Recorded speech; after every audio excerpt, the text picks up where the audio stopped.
to this wonderful stream. I'm going to turn off the music. It's not needed anymore.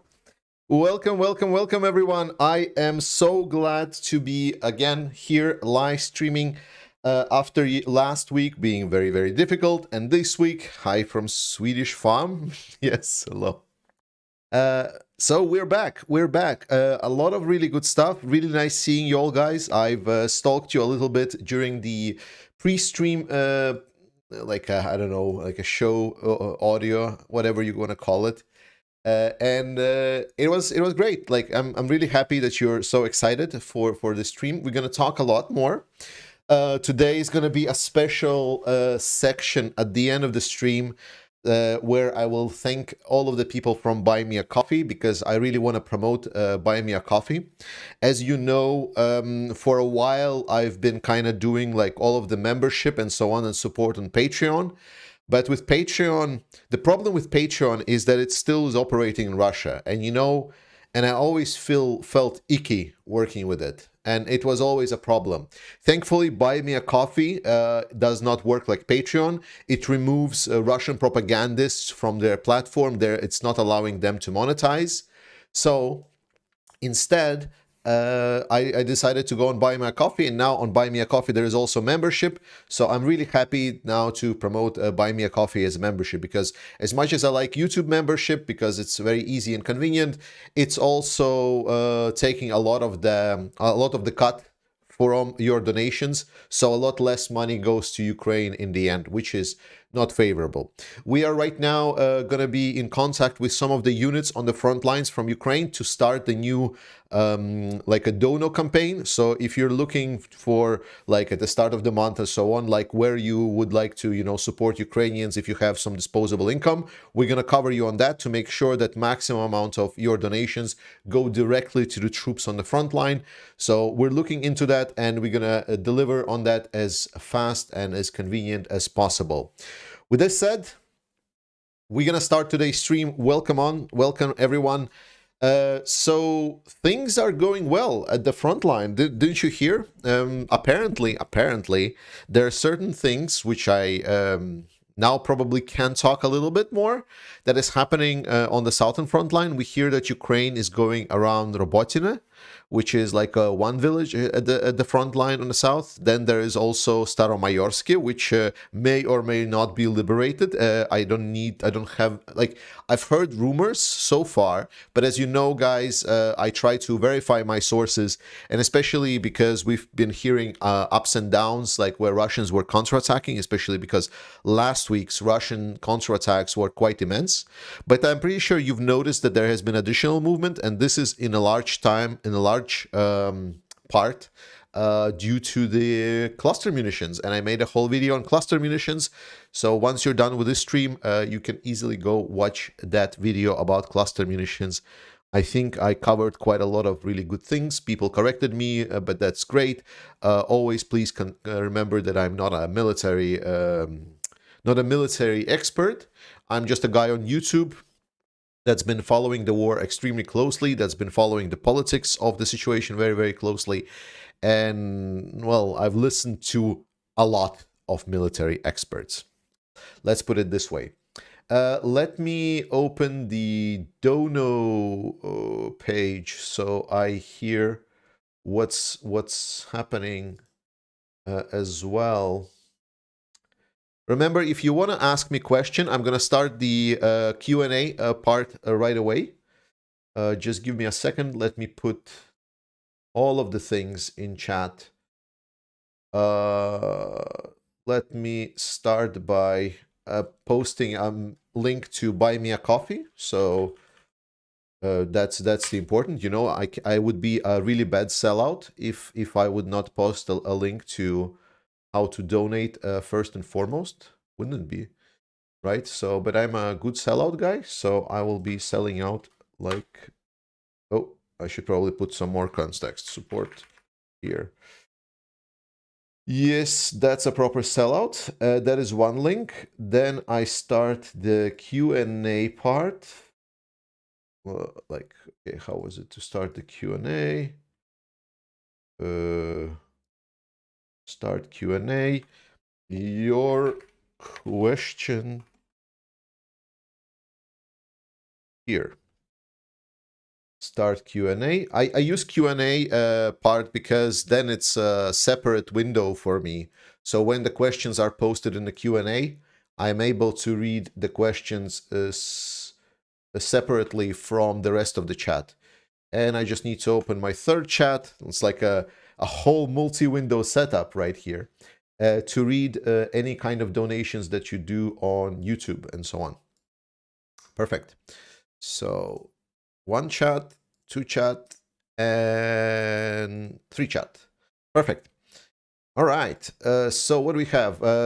Welcome, welcome. Thank you for 3 months of membership. Very nice. Aloha from Maui. Oh, wow. Very nice. Thank you so much, Ken. The official Ken, I mean.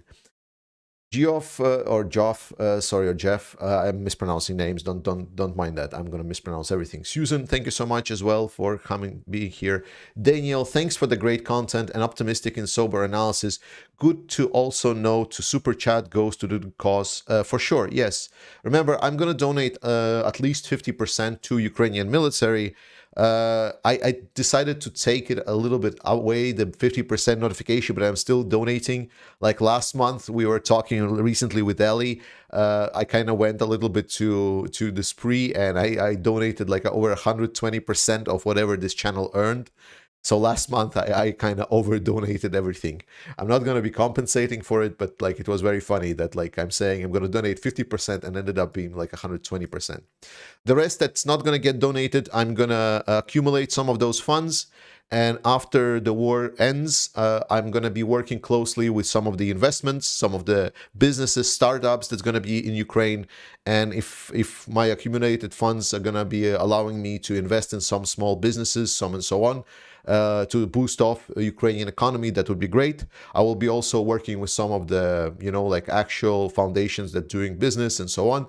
So if you're not going to be looking into invest and make some money in Ukraine, this is my profile. This is what I've been well, not the investment, but like business in general. Like this is something where I feel a lot more comfortable in rather than covering warfare despite everything. So if you're looking to go in Ukraine after that, let's keep in touch and we'll figure it out from there. You make money, Ukraine gets money, everyone is happy. I love capitalism. John King, I enjoy your updates. Thanks. I also enjoy you as a commenter. Thank you so much for commenting on that. I appreciate it. All right, Q&A. Whoa, we are going way above. Any revolts in Russia?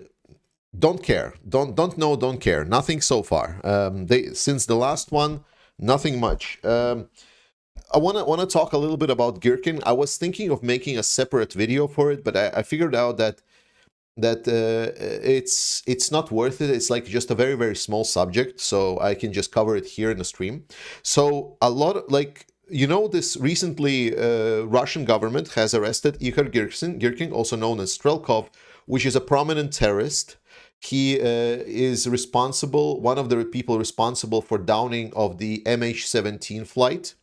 And Western medias already have shut themselves again by labeling him as a anti-war or anti-Putin blogger, which he is not. He's not anti-Putin. Like his position anti-Putin was that Putin was killing not enough Ukrainian. He's a fucking fascist. And I believe I would want him to rot in jail in Hague. But if Russians put him in jail in Russia, I will not shed a single tear for that motherfucker.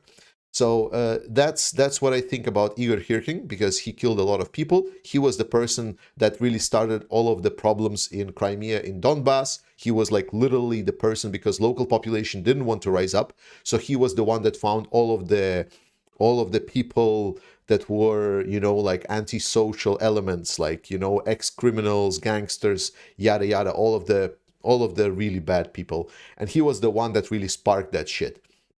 So absolutely despicable person. And the problem is that he has faded into irrelevance in Russia.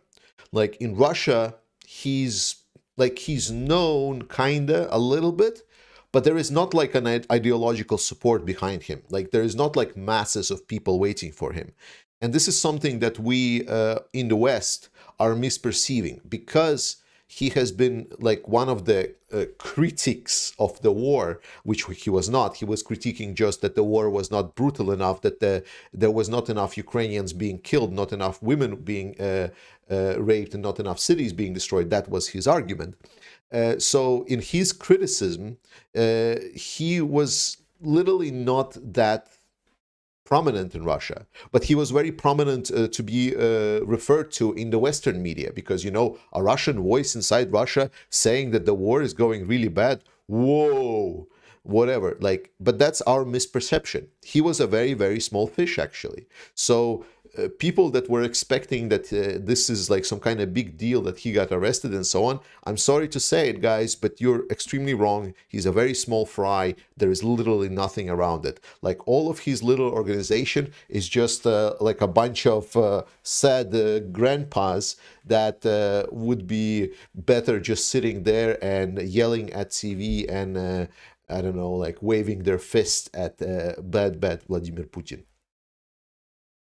So Mikael Frosthedge, thanks so much for 50 Swedish kroners. I want to invest part of my savings in Ukraine after the war. Any thoughts on how to avoid scams and similar? Thank you for great content. Keep it up. Yes, stay with me. Stay in contact with me with great channel. I will look for, because that's the main problem, right? You know, we know that Ukraine is full of corruption, correct? So that's going to be basically my journey. That's like, I'm going to go through, I'm going to visit, I'm going to talk with people in places. I'm going to invest my own money to make sure that I'm going to be working with the people, because Ukraine will need investment after the war is over, and I believe that it's a good time. Right now is not the best time for investment. There are a little bit too many risks, I believe, for any kind of seed investments. So unless essentially you have enough money to hire some couple of guys with guns, potentially it's not the best. But generally speaking, yeah, just follow me, talk to me, and we'll figure it out. If I will not have time to do it, I will point you to the right direction.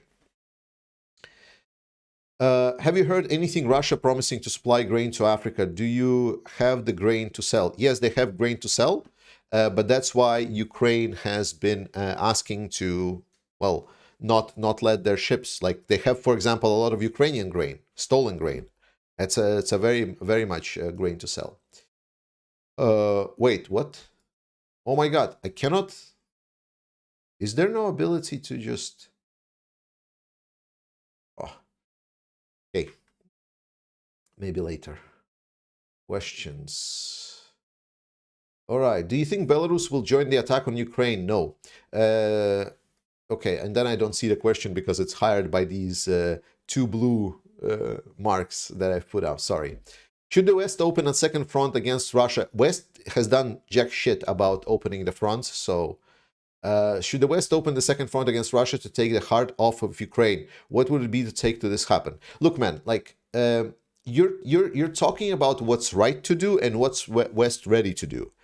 What's right to do, we already talked. The right thing to do would be for West to go into territory of Ukraine, secure parts of Ukraine with their own forces, like backline, put their own soldiers, troops on the ground. But no, we are too afraid that it's like, oh my God, this is going to lead to a nuclear war. It's like, no, it's not. Like, Western powers have been in clash for a while with Russia. Russia understands only force. Like West, like there has been Wagner forces that being deleted in Syria, Russians being deleted in Syria. There has been open conflict between West and Russia. So I don't want to argue it too much, because there's plenty of people that are shitting themselves of even thinking about the fact that there could be some kind of a hot conflict between West and Russia.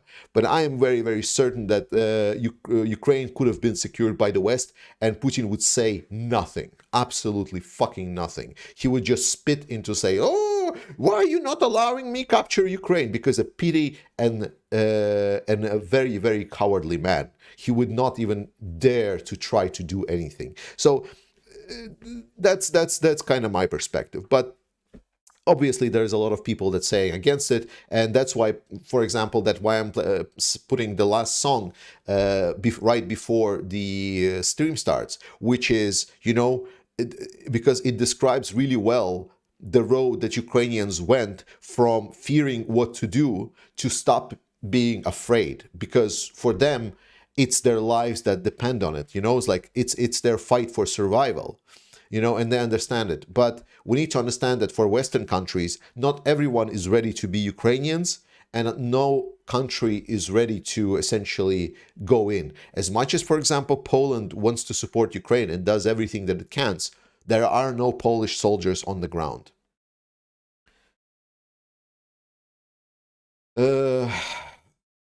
Okay. How realistic do you think the rumored goal of the renewed offensive push is to reach the Sea Azov within 2-3 weeks? I don't know.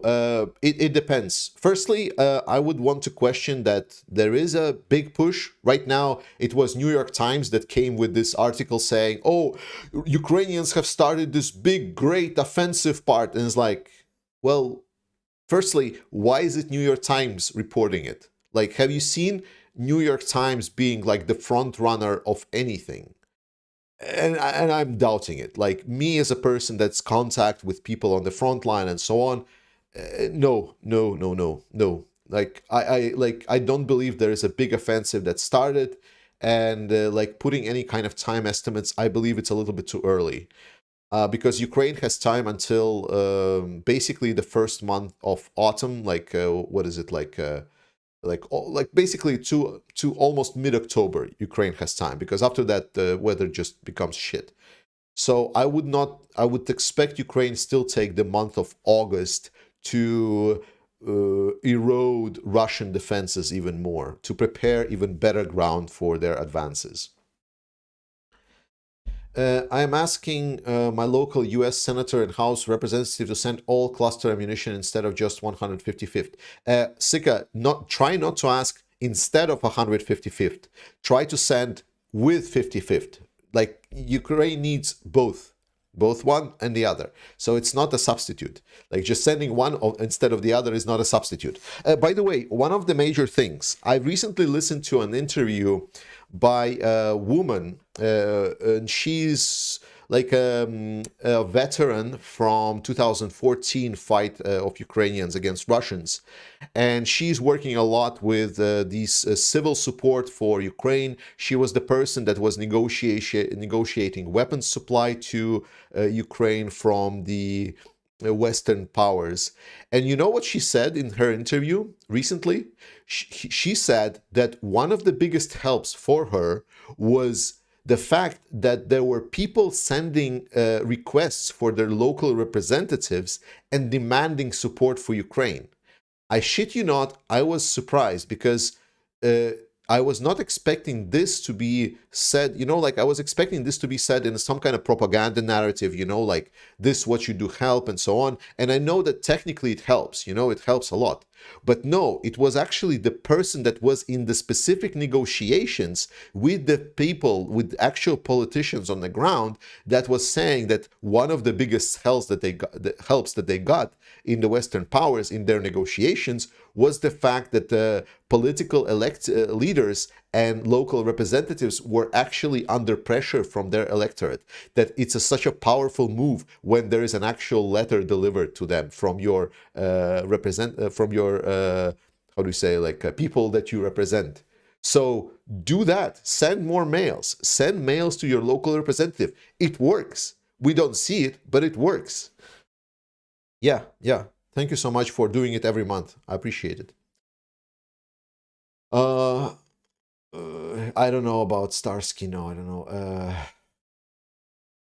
know. Does this mean that Ukraine has committed their reserves? No.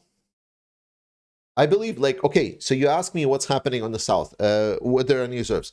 From what I'm hearing is that there are additional brigades appearing, but they're not appearing like yet in numbers that would indicate like a full-blown offensive. What I think is happening is a little bit of a rotation, because a lot of forces that were in the south, they sustained certain casualties. So it's either reinforcement of depleted troops or some sort of a rotation that is happening in the south. That's why we're seeing some of the new brigades out down there. So that's my take. But again, I'm a little bit speculating here. I just am quite confident that it's not a great offensive that we're talking up right now. Staromayorsky liberation confirmed. Video confirmation by Ukrainian soldiers. I will see. I need to see geolocated video, because Ukrainians were in the northern part.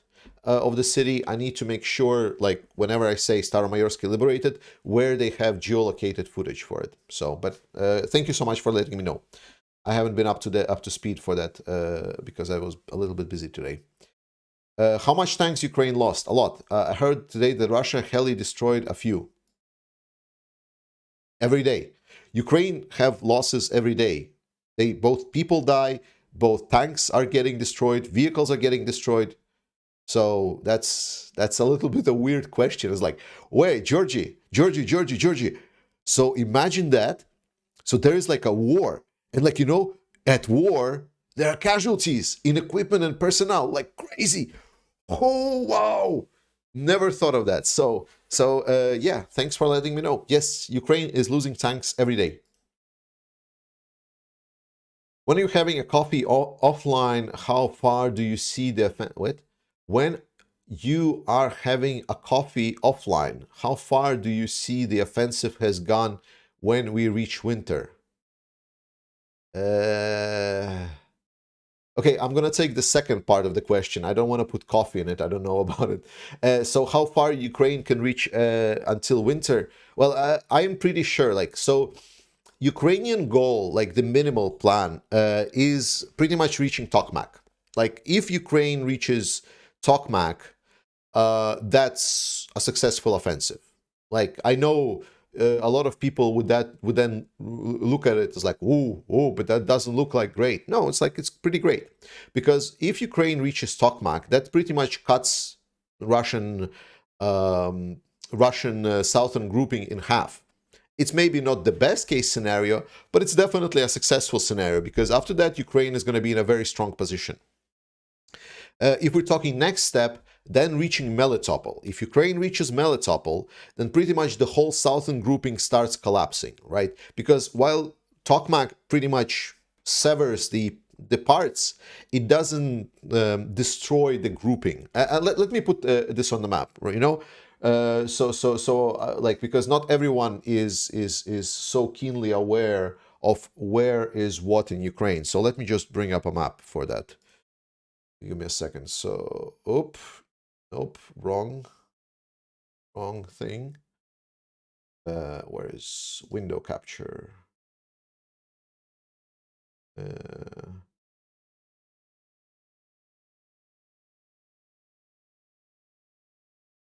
my God, what's wrong with my deep state?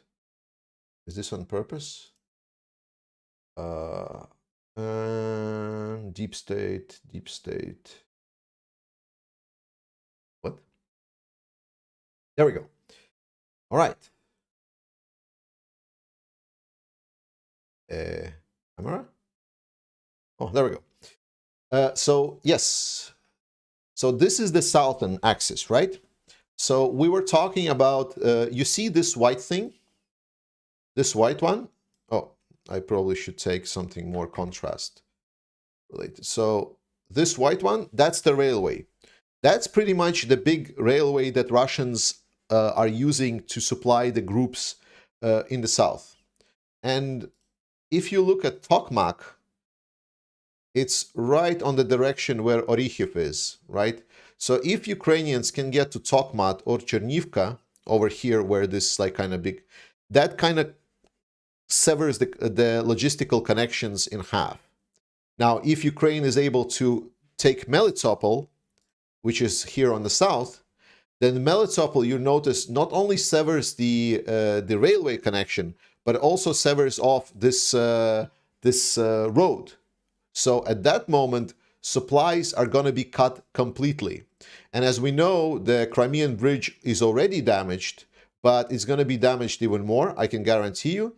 And then obviously the best scenario is Ukraine, for example, takes Berdyansk, and then they, for example, go cut here, and then, for example, take Berdyansk. That would be ideal scenario, because not only it would cut the southern grouping in half, but it would also allow some kind of naval fuckeries to destroy Kerch Bridge or something else. So that's what I'm seeing, right? So for me, even Ukraine, if reaches Tokmak, that is a successful offensive. That is a successful offensive for them. It's not going to be probably as drastic for as for example if they reach the sea, because if they reach the sea, that's it. That's really bad news for Russians. They can just go to Crimea. Okay.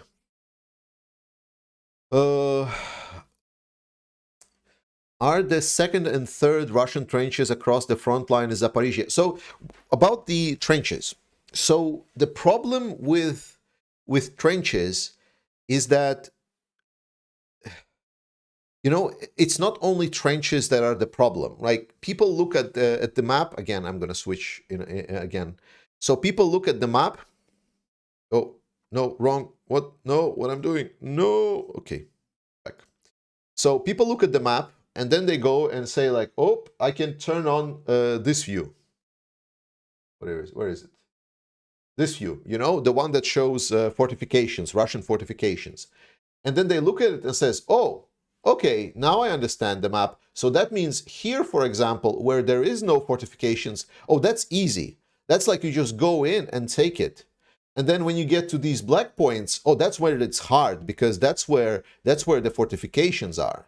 And this has nothing to do with reality, because what we've seen so far is that trenches are quite manageable by Ukrainians. That going through the trench network and taking over trenches is something that Ukraine is getting quite good at, especially because they have a lot of really good equipment like to do so. They have precise munitions, they have something that can take apart bunkers and so on. So it's not easy, but it's doable.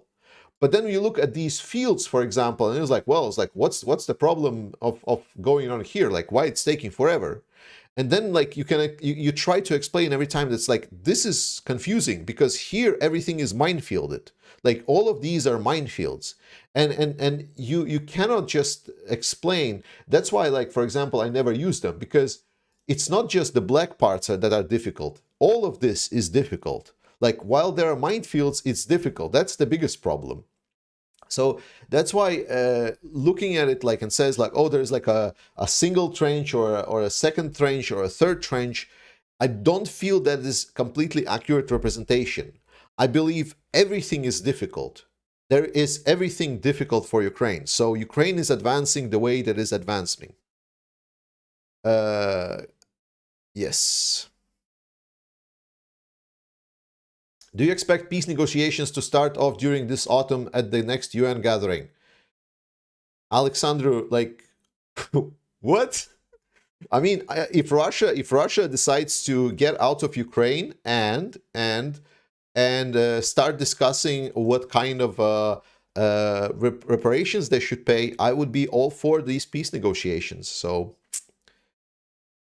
what Ukraine can do, avoid being pushed to unwanted compromise. Firstly, stop with the Western, how do you say, Western excellence, or what was the word, like exclusivity, like basically something that says like superiority complex, Western, like, oh, like and so on. Like, remember, this war, it's not being fought like because Ukraine is not fighting this war because we give them weapons. Ukraine is fighting, and then we are there on the sidelines supporting and cheering on and giving them something to do so they win faster and harder. Ukrainians are going to fight this disregarded. If they will not have any weapons, they will go and try to beat Russians with the sticks, right? So your argument saying, oh, but like, you know, it's like, but they will negotiate. No, Ukrainians have said it already. They either win or die. So that's their position. So I would really want us, at least on my channel, to try to get rid of that Western superiority thinking that we can do with Ukraine whatever it wants. It is not for us to decide. Ukrainians and Ukrainian command and Ukrainian military have said whatever they want, and they have set out their plans. Right now, negotiations are not one of them. Captain, should Ukraine not want to deploy the reserves until the F-16s arrives? That seems most logical from my perspective. The counter argument to it, Captain, is that if Ukraine doesn't do an offensive during this time frame, this window for offensive, then Russia will have even more time to build defenses. So when F-16s arrive, Russia will have time to adapt and prepare even more. Like right now, Ukraine is having things hard not because they didn't get the equipment that they need. They got the equipment that they needed 9 months ago. Russia had 9 months to prepare to anything that Ukraine is going to throw at them. So if Russia gets 9 months more, what then? So there is a lot of counter arguments to that. Christopher, thanks so much for support. I really appreciate you, man. Like you've been staunch supporter for my channel. I appreciate it. I really, really do. Inboy, arguments for destroying a car part bridge and not train part bridge could be congested roads to Zaporizhia region, ruin last mile logistics. No, I think those were like kind of a little bit of unforeseen consequences. Because while train bridge is operational, road bridge is used to actually supply quite a lot. Some estimates, analysts are saying that it was about 50% of all supplies that being delivered to Crimea was on the car bridge, because while Russia is sending a lot of stuff from the railway bridge, remember railway lines are still being attacked. The facilities that are near railway lines where they're stockpiling things are still being attacked. However, the car infrastructure, it allows for a distributed connection, right? So think about it this way. So you have the ability to strike the stockpiled ammunition of Russians, right? But imagine that they're just using trucks and they're just delivering those trucks in a smaller quantities.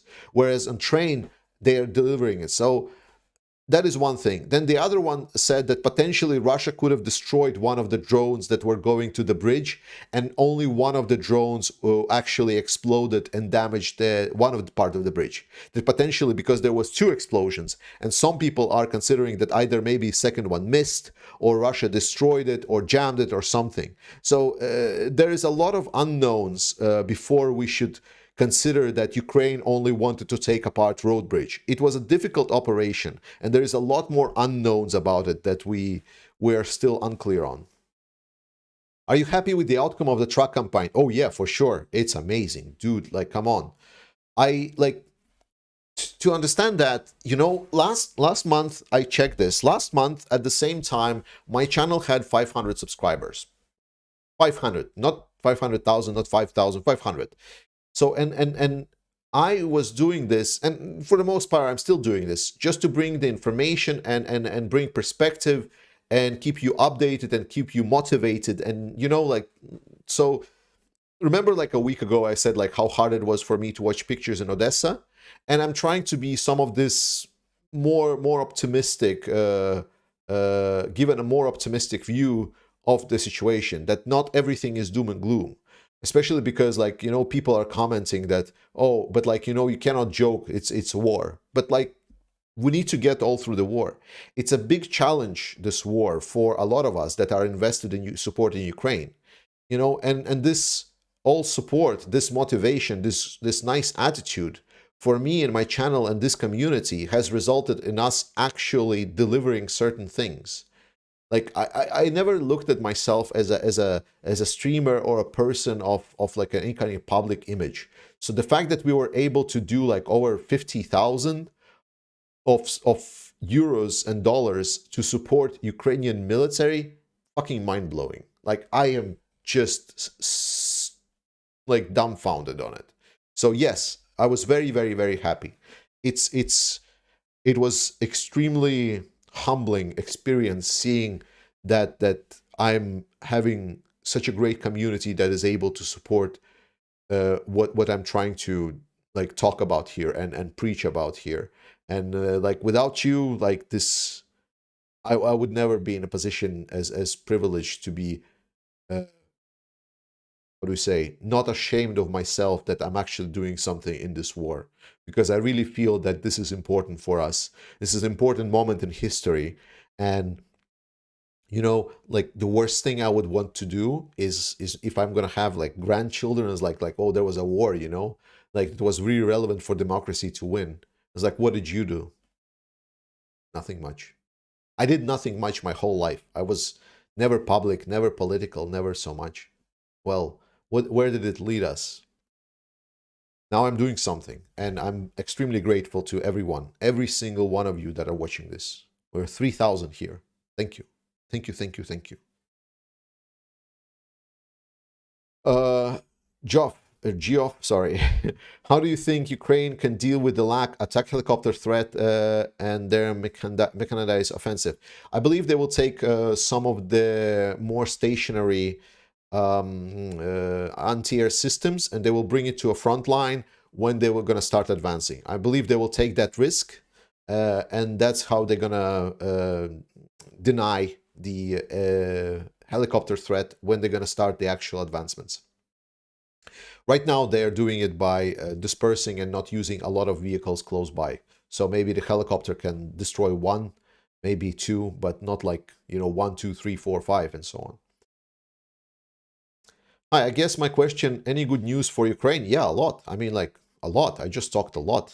Like, Ukraine is doing really well. Like, Ukraine is really, really doing really, really good. Like, it doesn't show on map, but it does show on spreadsheets. When you start opening spreadsheets, like, and start calculating, well, how much this stuff Russia has been destroyed in the last month, and like artillery, you look at it's like 700 pieces. It's like, damn, it's like half a year of this tempo, and Russia will not be able to recover their artillery because it's a problem. Like they may be getting like some of the ammunition now from the North Korea or China or whatever, but if they're not having guns, what then? Did OTAN say something about Romanian ship that was hit by Russia? No, come on. NATO is having like a finger up their butts, and they're just like, no, we cannot go into confrontation with Russia. They cannot be like, as much as I despise Turkey, but like that's the balls that they showed us. Like they warned Russia, is like if you fly into our territory again, we're gonna shoot you down. They shoot them down. It's like, I don't understand why democracies don't do that. I cannot understand. Just like show that you have balls. Like just say to Russia, next time you try to attack our Reaper with fuel or flares or anything else, we're gonna shut you the fuck down. Sit down. It's like we need to show Russia force. Russia understands only force. Only force. And this is something that I'm still not seeing. I see a lot of fear within our communities. And that's why, again, the music that I'm putting at the start of every stream is like that Ukrainians have no fear anymore. But NATO and European countries, we are not ready there yet. We are not there yet. We're not brave enough, unfortunately.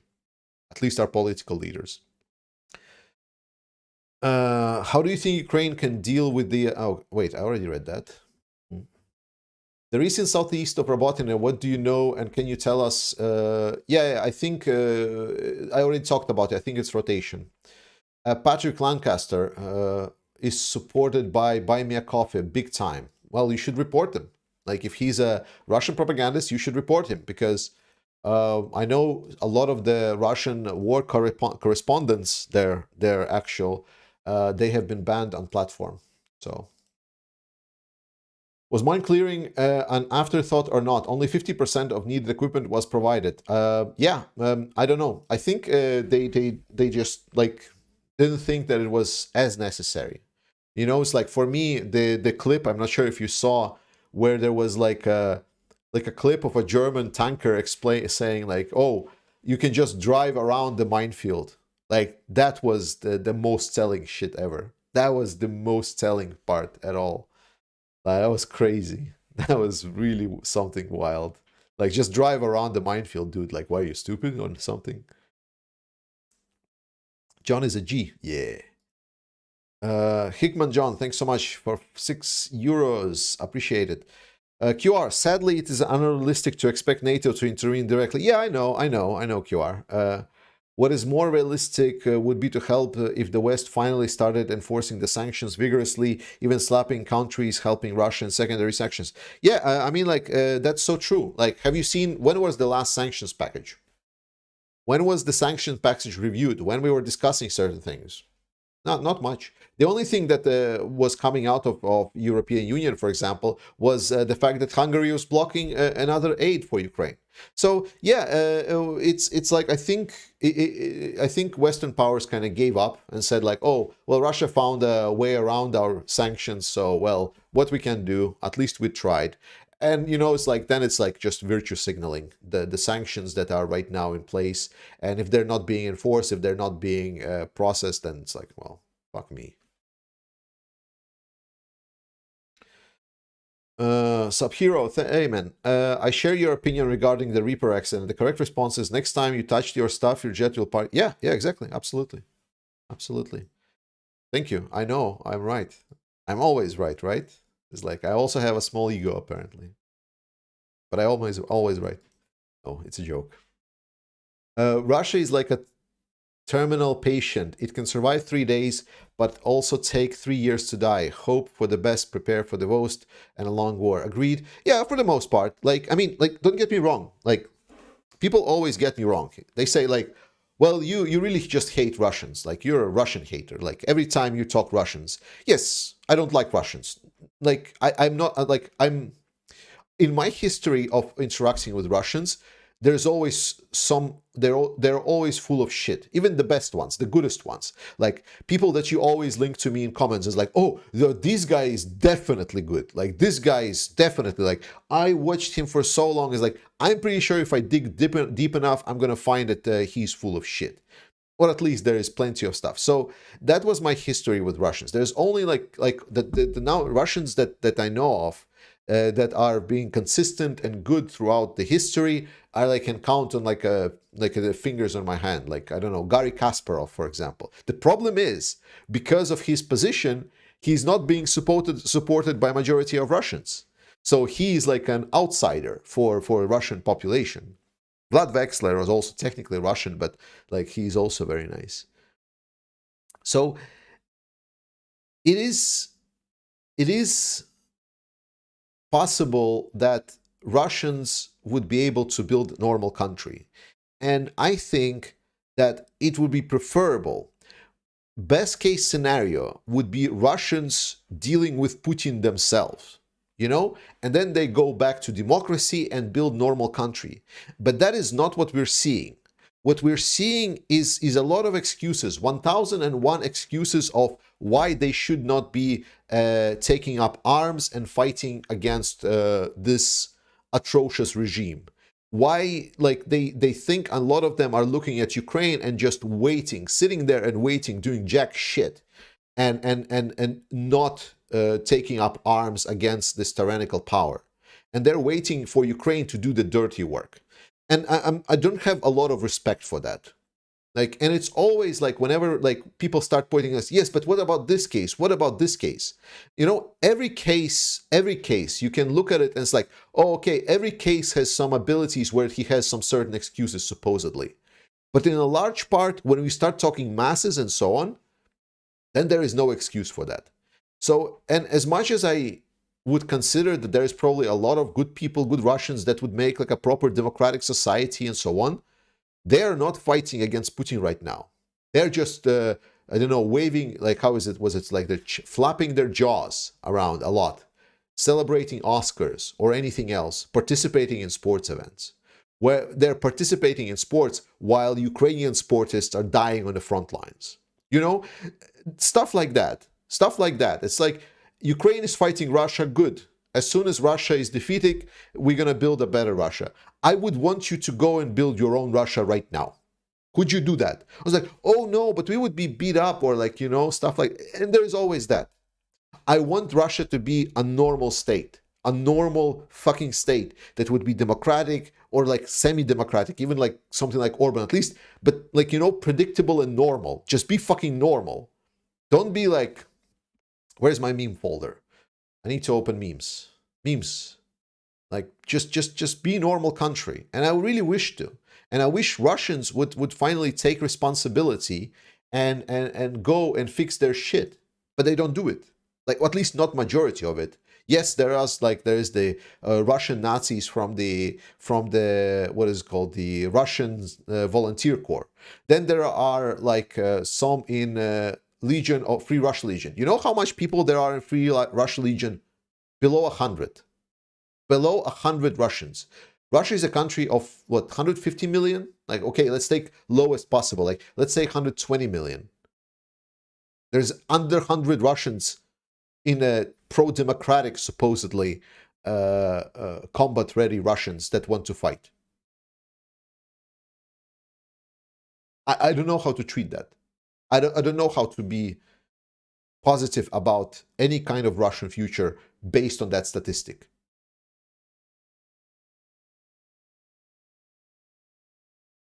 Where's my memes? There we go. The West and Russia in one picture. Sorry, not West, but like the Western mouthpieces and so on. That's Russia. It's like, oh my God, so weird, so majestic, so complex. And it's like, no, it's not what I see. Memes, the power of memes. Shout out to NAFO for doing memes, for fighting memes with for fighting Russia with memes. Legendary, just legendary. All right. Hi from fellow Latvian residing in England right now. It's okay. Comment about Lukashenko. Mustache Cockroach. Comment about Wagner's plan for school trip to Warsaw. Some school trip right now. Yeah, for sure. But I made a whole video. I'm not going to cover it. But nice see you here, Tucker. Do you think Ukraine should be able to strike Russian military targets within Russian borders with Western weapons? Yes. I hear the Aaron. I hear the KGB is arresting zealots. Is it true or just propaganda? I don't understand it. Yeah, they do arrest them, but it's just internal cleansing, because right now they made some deal with Prigozhin. At least that's what it seems. Don't care. Like literally, don't care. The rampant pigeon. Sorry. A lot of people try to cash in on the way by selling Ukraine-themed things in the beginning. Some of them donated, a lot didn't. For sure, you know, how do I say? Like, selling out things Ukraine-themed, I mean, is it really a crime? Because, you know, we're capitalist society. It's the consumers that should vote with their wallet, right? It's the consumers that have the ability, because then we go into a lot of like very difficult discussions, like about Red Cross. Like a lot of biggest campaigns for supporting Ukraine were supposedly done by Red Cross, and then we find out that Belarusian Red Cross was kidnapping children. You know, stuff like that. It's a very difficult questions, and this world is not perfect. You know, there's always like this. So my advice is as much as we are outraged by a lot of things, we should first and foremost start with ourselves and try to donate the things that are actually making difference. For example, these naval drones that hit the Kerch Bridge, those were because they were donated on the army of drones on United 24. You know, people donated United 24, and I was advertising donate United 24. Where was my money going? There you go. They destroyed Kerch Bridge. Fucking amazing. What was the outcome of the NATO-Ukraine meeting the other day? Just words? Yes, mostly words. They said, yes, we don't like that Russia exited grain deal as well. What a joke. I was like, either this Ukraine NATO Council is going to be a really good thing, and it's going to be a really prominent thing that's going to be able to deliver decisions, or it's just going to be another talking platform with no reason for existing, just because, and they're going to change the name for I don't know, for change. And I was just waiting when was going to be like the first meeting and what would be the results, and we see that the results were negative. So it's just another talking platform. Absolutely useless. Sharon Larney, do you know what happened when Shoigu went to North Korea? Did he go there just to beg for weapons? Yes. It is expected that they will get weapons from North Korea. It is expected that they will use essentially slave labor from North Korea in their factories. And it's expected that China will send some stuff through North Korea, essentially washing their imports, exports. So Russia is going to get a lot of supplies from this North Korean visit. Yes. No, insurrection was not a psyop. It's a weird ball of worms, you know. Some people says that Prigozhin has some leverage on Putin. Some people said that Lukashenko just proposed a really good deal, and that's why Prigozhin was forgiven. It's a very weird attitude because we don't know all of the behind the scenes, and we did a lot of assumptions. But it was definitely not staged. It was definitely not staged, but yeah, they found some kind of resolution. To be honest, don't really care. Hi, should NATO declare the Black Sea for safe zone for all civilian shipping and signal to Russia that any aggression will be met by counterstrike on Russia? Yes. I mean, that's not even like, something crazy. It's just saying that in a neutral waters, maybe Ukrainian waters, okay, maybe there Ukraine can cover themselves. But in neutral waters, if Russia starts striking down civilian ships, that's a no-go. Like, that's just a maritime law. So that's not a crazy idea, we're not asking for anything super crazy. Don't kill civilian ships.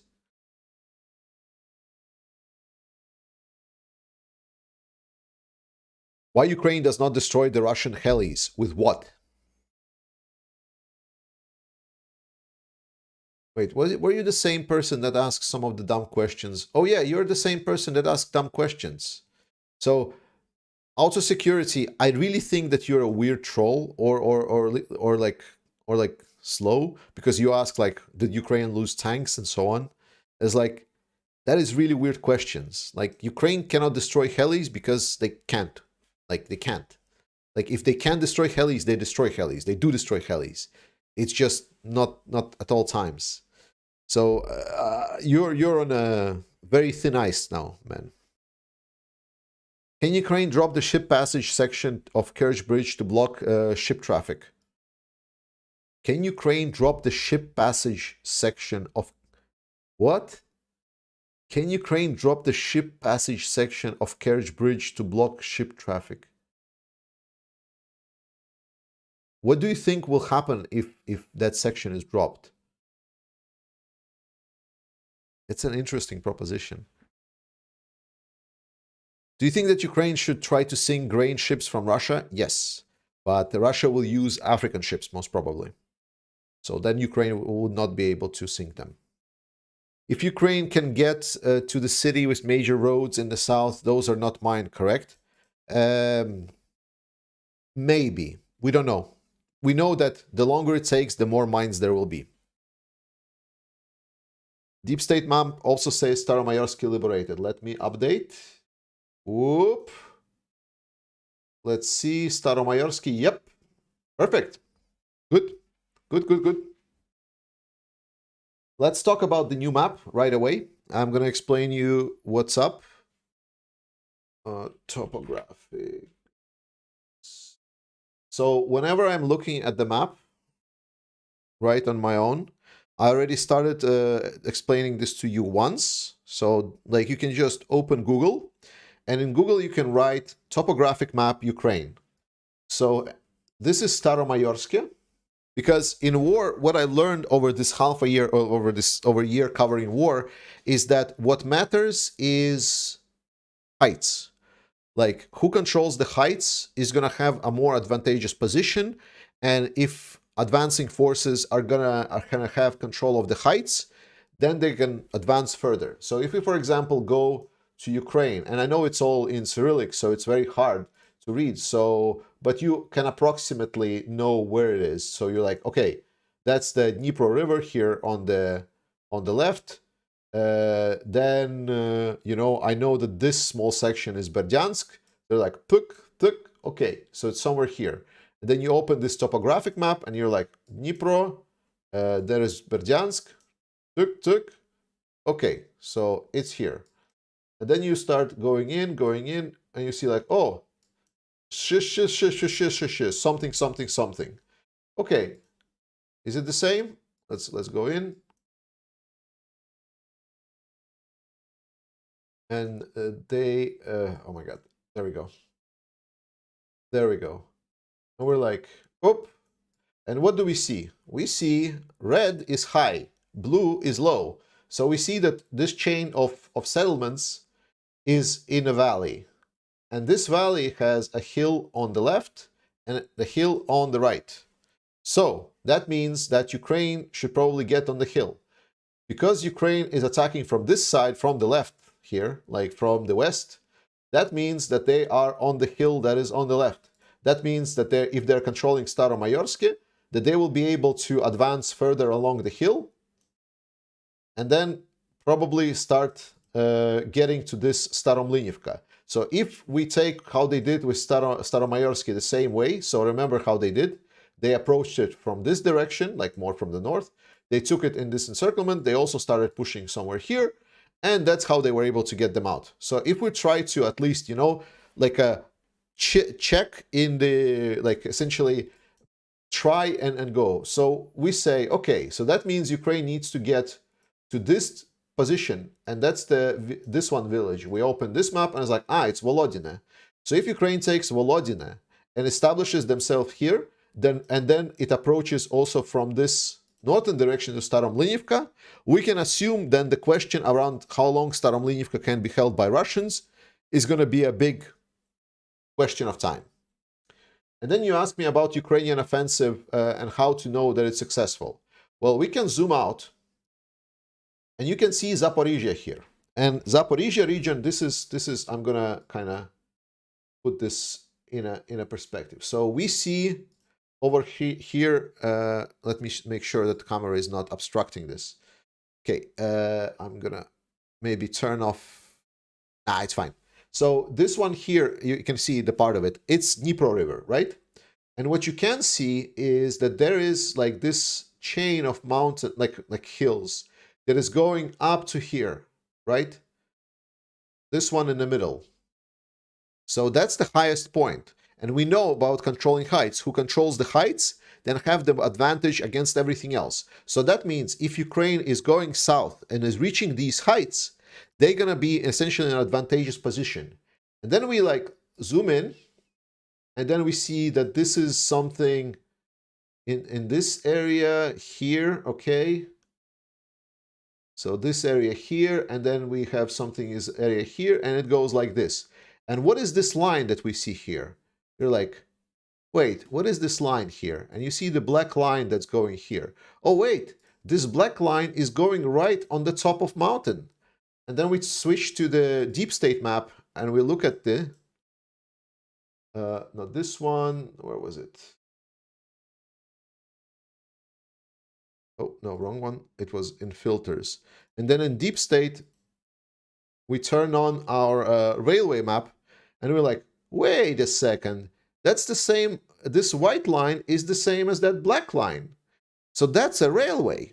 So now we know that railway is like going right on the top of the hill. So that means if Ukraine is able to take and reach this part of the map, they're able to reach the railway, they're going to get the high ground in the whole region over here. So, and now we are a lot more educated into what would be the hard part, because we know going essentially up the hill hard, and then down the hill is going to be difficult. And you're going to know something else. For example, we know that this is an important target. Well, look at what will happen if we turn off the same fortifications. Do you notice anything?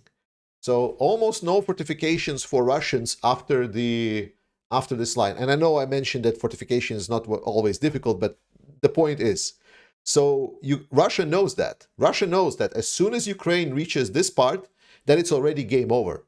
So they need to do everything to not let Ukraine reach this part.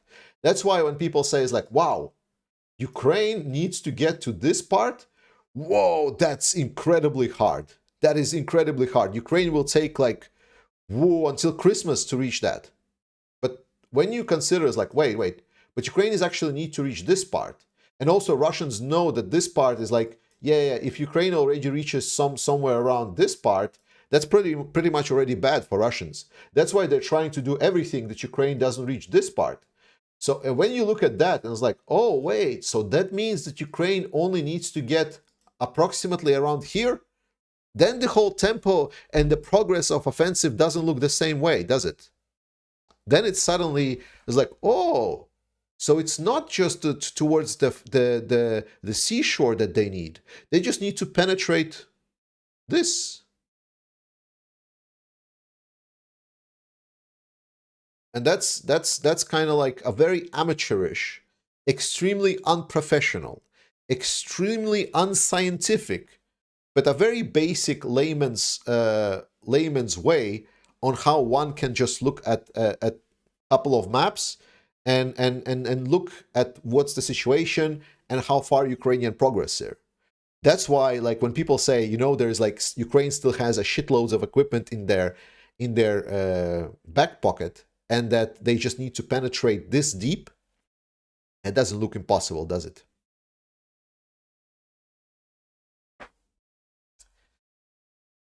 Russia is starting a blockade of Black Sea.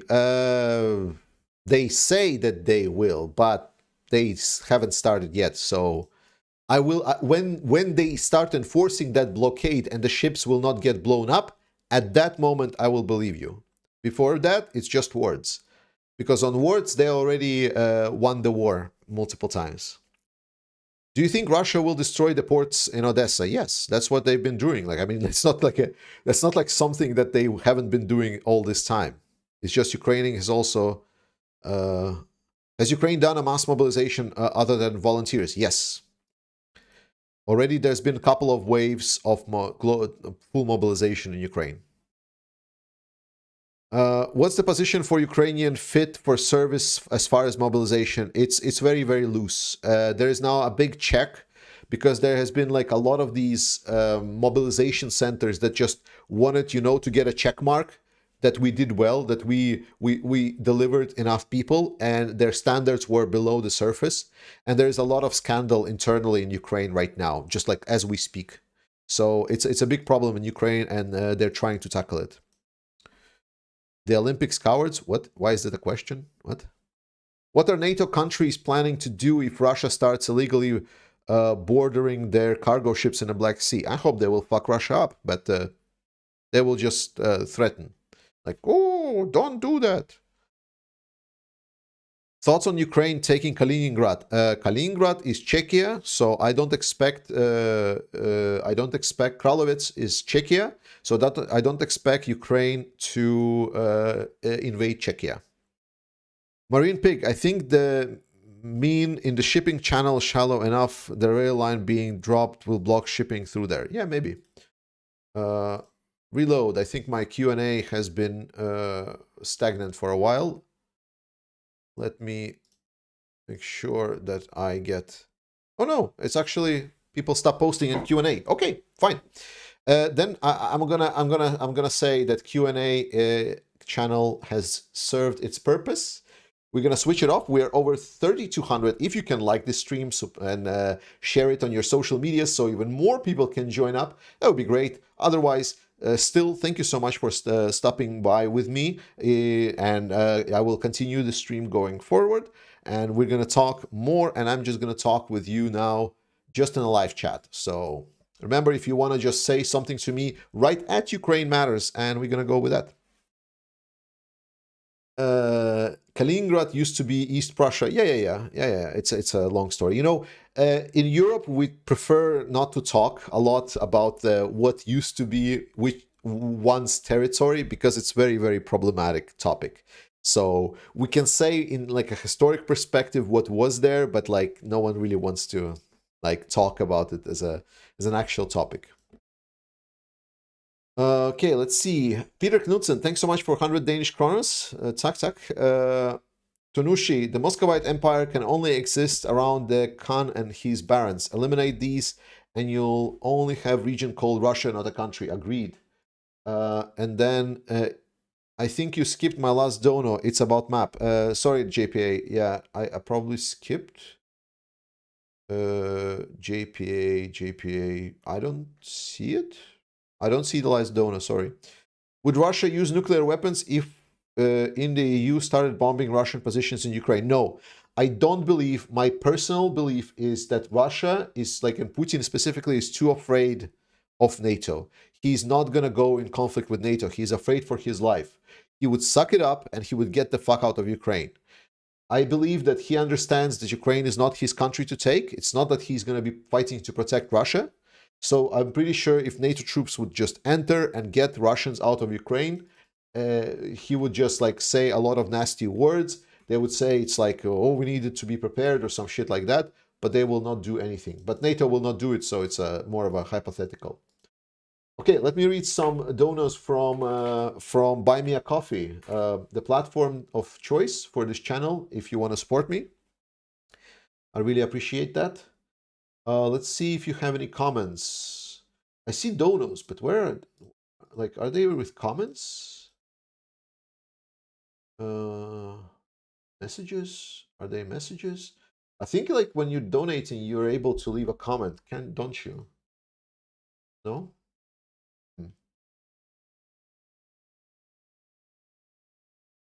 I thought you cannot leave a comment when you're donating. Oh, I see a lot of donations, but wait, maybe visit page. Maybe if I, oh yeah, there we go. There we go. There we go. It's like you can see donors on the main page. Perfect. Jana, if this hasn't already been asked and answered, my apologies. I'm curious to why aren't the troops up north putting down mines and digging trenches to make it harder for the Russians to advance? You always keep it real, which is what I will look forward and most appreciate. I'll write my senators and congressmen too to keep reminded. You're the best, Georgie. Thank you. My husband Joe says, fuck Russia too. Absolutely. Thank you so much. And thank you for all your hard work. Thanks, Jana. North of Ukraine is one of the most fortified territory in Ukraine, period. It is incredibly, there's like trenches upon trenches upon trenches upon minefields upon trenches upon minefields. North of Ukraine is being dug through and fortified all over. That's why when people suggested there's going to be like 30,000 Wagnerites that are going to try to enter from the north, that was like such a joke, because like the forces right now that they need to just enter Ukraine is like exponentially high. They have like no chance. Dave Walk, I find your commentary very informative. Keep up the good work. It will take time and patience, but Russia will fall apart. Absolutely, my friend. They should have applied air power a year ago. Supplied air power a year ago. It will happen, and the things will change for the Ukraine favor. Absolutely. And as I said, like I'm very optimistic. I think like it's going to be in my tomorrow's videos, but I'm going to cover in my tomorrow's videos what would be the future for Ukraine.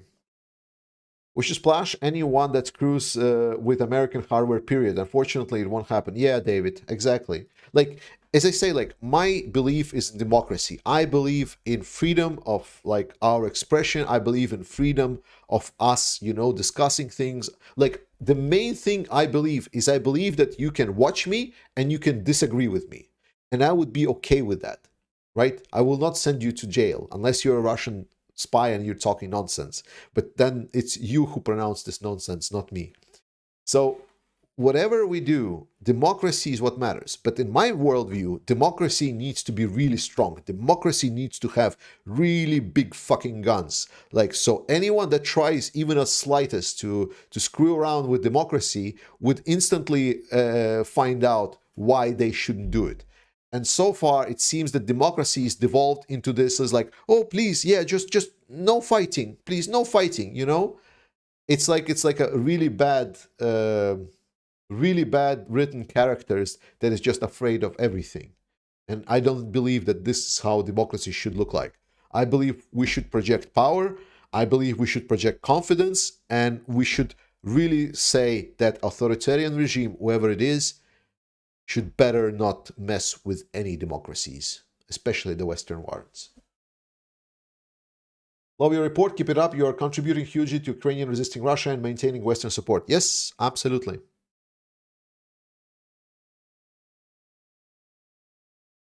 Fuck Putin. Yeah. Fully support from Ireland. Thank you so much. Thank you, Elizabeth, Lionel, Benny, Uva Ukraina. Absolutely. Thank you. Maisie, thank you so much. Jeff, thanks for what you've done for Ukraine. I hope it's never enough, you know, it's never enough. Dina, thanks so much. Blue Bart, thank you so much as well. Someone, anonymous. New supporter, thank you so much. Slava Ukraini, Heroem Slava, my friend. Just got my patch. Oh, Just got my patch with your goofy mug on it. Keep up the great work. Oh, I was so funny. Like, it was so funny that you guys selected the patches. By the way, talking about patches, like, I have some. And it was so funny that you guys selected patches like with my face on it. It was so hilariously funny. I appreciate it. Some certain things about merch. So I'm finalizing with the store. Unfortunately, I got very uncomfortable questions from the tax authority, so I had to essentially reach out to some of the professional company to ask like how specifically my taxes need to be made about the shop. That's why it's being delayed. We're just trying to figure it out. So merch is coming very, very soon. But you know what else is coming very soon? 100,000 subs. Soon we're going to be 100,000. Incredible. And for that case, guys, I think we're going to do some kind of auction of supporting Ukrainians. We're going to do some kind of donor auction to make sure that we support Ukrainian military, and I'm gonna see how much merch stuff that we're gonna have. We're gonna have certain unique assets from the merch store that will never be again.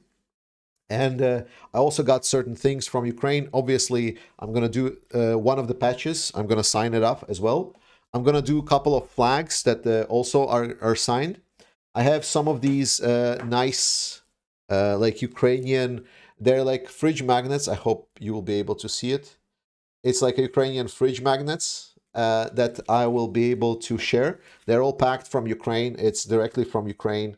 So we're going to be able to do. Then I have some of the same kind of fridge magnets as well. Like different design, different logos. They all like are really thick, like made from like hardwood. So it's gonna be really cool, and we're gonna be doing a lot of really good stuff for Ukraine at 100,000 subs. It's a little bit too early to celebrate, Gord, but we're gonna do it at some point. Beyond that, I have a hint for one of the streams that we're gonna do soon, and I want you to guess what it's gonna be. Like, look what I have. Like, if you can guess what it is, that would be really nice. So what do you think we're going to be doing during that stream? Yes. All right. Get some Russian junk with holes. Unfortunately, I'm not in Ukraine, so I cannot just get a lot of Russian stuff. Yeah, is Russia allowed skiing? No, not skiing. Yeah, John Sweeney. We're gonna watch John Sweeney's documentary, and we're gonna do a watch along. I hope you will be able and willing to participate. What I'm looking forward maybe to try to reach out and get John Sweeney to drop by for us to watch during that stream.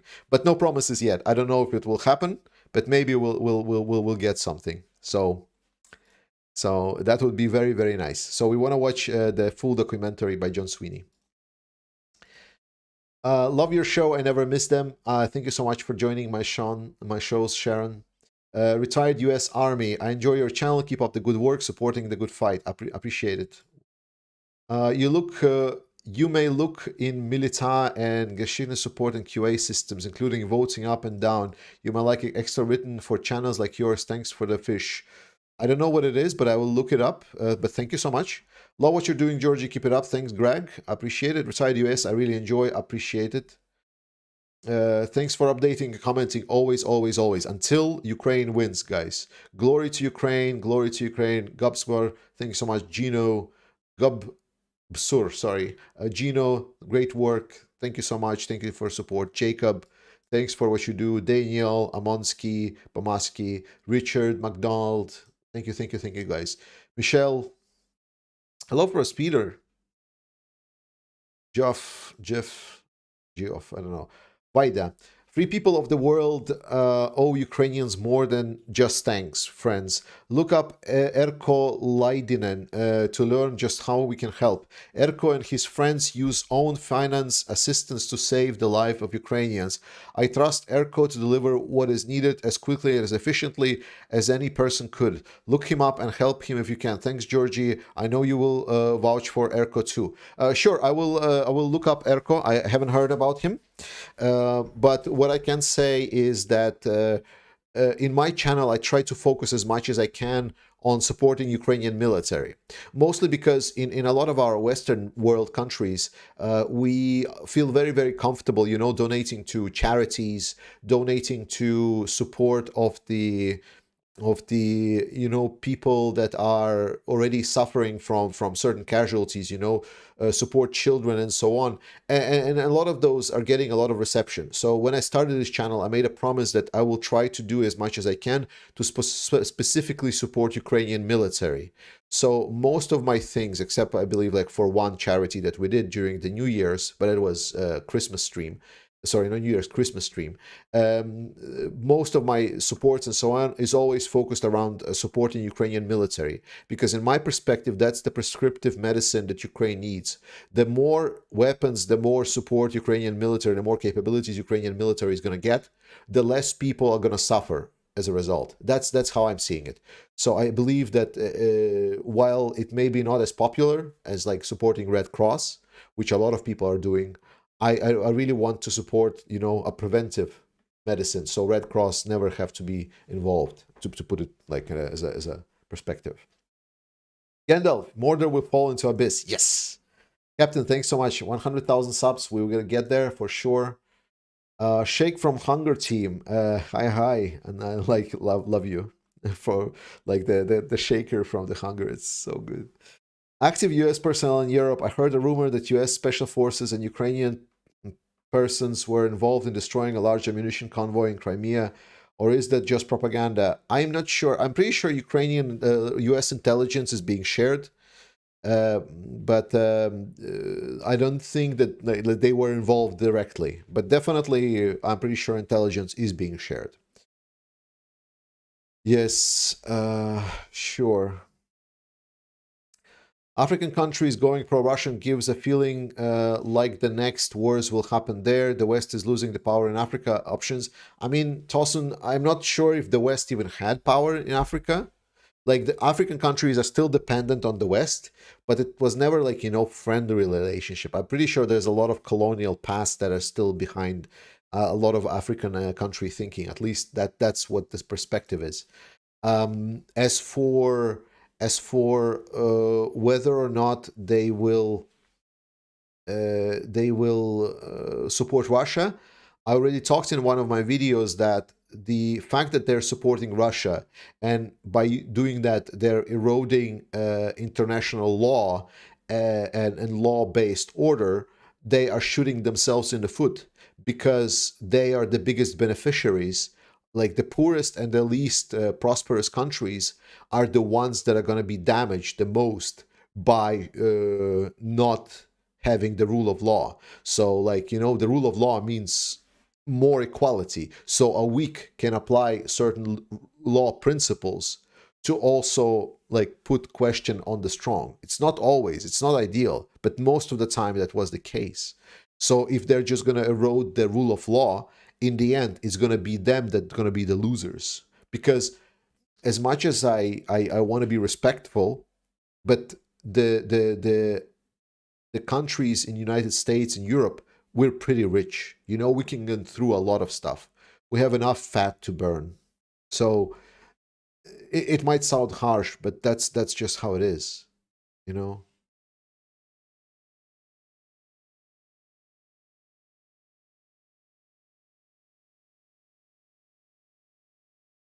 All right. Yeah, Africa has a lot of votes. Exactly, Mitch. But that's what I'm saying by eroding, right? Because Russia will facilitate more obscene votes in UN, and then we get into a situation where UN is not even representing justice or law, then it just represents power, And like, what then? Then we get into world that is based around the powerhouses. And in that moment, well, I really hope that we stop playing this pretend game with UN, stop paying obscene salaries to the diplomats of every country that are in UN, and finally realize that it's all like a complete, what is it, charade, like farce, complete farce of these international organizations. Are you Swedish? No. I'm Latvian. Is Russian still allowed in Lake NATO? Yeah, so far, yes. Any update on why the Russians are evacuating Belgrade? I don't fucking know, man. They are weird. Russians don't care. They can shoot each other. Ukraine will prevail. The best times are coming. Привет, Kharkiv. Привет, Pokatilivka. Thanks, Gandalf. I didn't know that you're from Kharkiv. Which part of Kharkiv are you from? I've been multiple times in Kharkiv, so I know the city quite well. I remember when I was in Kharkiv and I went like through at night I went for a walk in this the park. I forgot what it was, the park called. It's where the, oh my god, what was the monument called? Either Радужна струя or Серебряная струя or Strela or something like this.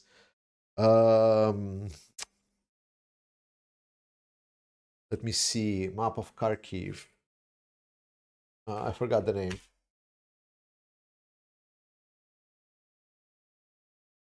What was it called?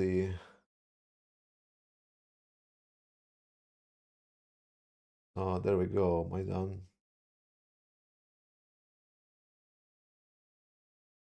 It's like opposite to this theater. No, it's not botanical. Mirror stream. There we go. The Zerkalny Strumień. So there we go. Yes. That was. It wasn't this one. Never mind. The point is, Kharkiv is really, really nice. And people were really mad. Like my friends were really mad that I went on a night walk. Not the safest place, they say. That was fun. Good times.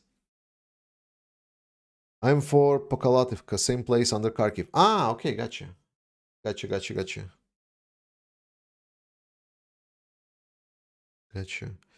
What do you think about the Chechen elected leader telling that he is recruiting Chechen volunteers from Europe to renew fights for its independence? I mean, Chechens has been fighting Russia long as they're anyone's, and they have probably one of the saddest histories in this whole configuration. It's pretty crazy. And like I've been trying to be in contact with some Chechens that would come and present. We would do some kind of collab. I have very warm feelings to Chechen people. I really wish that Ichkeria would be free and break up from Russia. It's a travesty that we're allowed that. What happened in Chechen wars. Mexican reporting from Poland. Polish people didn't even flinch when Russian threats. Yeah, Poland is great. Poland is doing what needs to be done. Rearm itself. Rearm. All right, guys, we've been an hour and a half. We've did a lot of good stuff. We did a lot of good stuff. How you feel that we rounded up today? There was a lot of good questions, a lot of good discussions. I hope it was helpful for you. And video tomorrow. I hope you will continue enjoying the new format.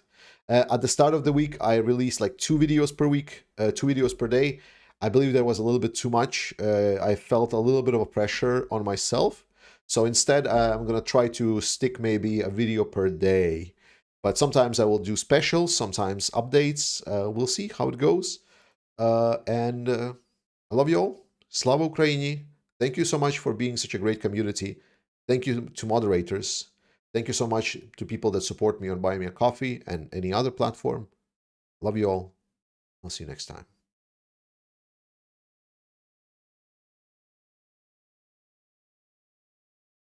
Ooh, small.